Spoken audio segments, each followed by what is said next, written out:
Good morning.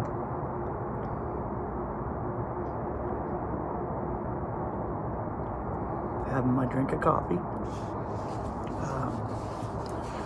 So that passage in Philippians, every knee will be bowing, celestial, terrestrial, and subterranean. I thought of the word knee, and I looked it up. I was like, okay, well, there's not many scripture. But I did want to share this word because when you look at it figuratively, you can see that God uses every knee in that passage, in the context, for acclamation, where every knee will be bowing. So the actual literal knee, the concordant definition I have here, but I'll show you the Greek first, of course. Right there it is.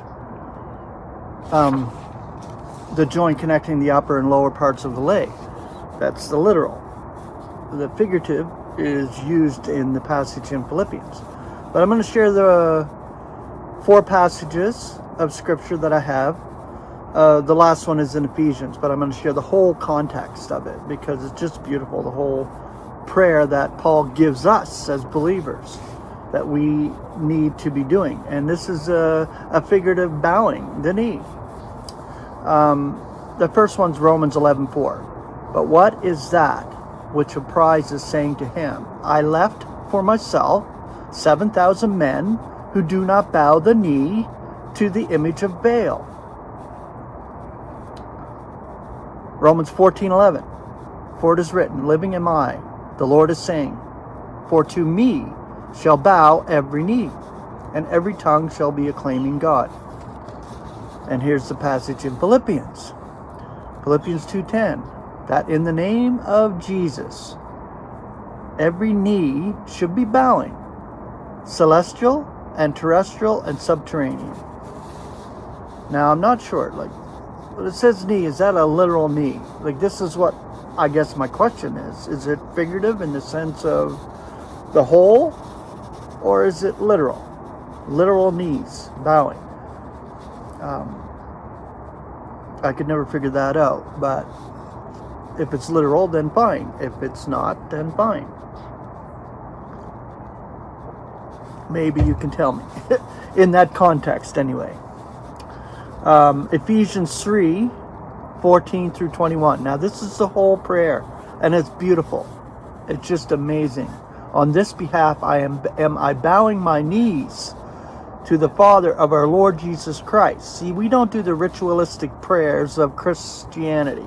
We don't actually get down on our knees. No, we have communication, open communication with God the Father through Christ, our brother, our head. And this is 24/7, through the good, bad, and ugly. It's not a literal bowing of the knees and doing ritualistic things to communicate with God in prayer. When you say pray, we're in communication, open communication.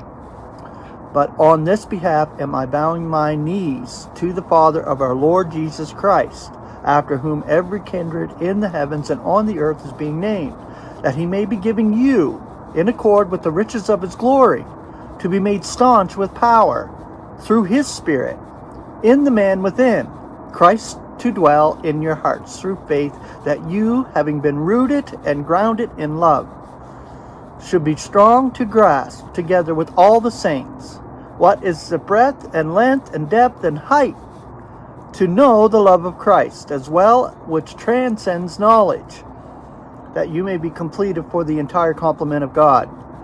Now to him who is able to do super excessively above all that we are requesting or apprehending, according to the power that is operating in us, to him be the glory in the ecclesia and in Christ Jesus for all the generations of the eons of the eons, which is the last eon.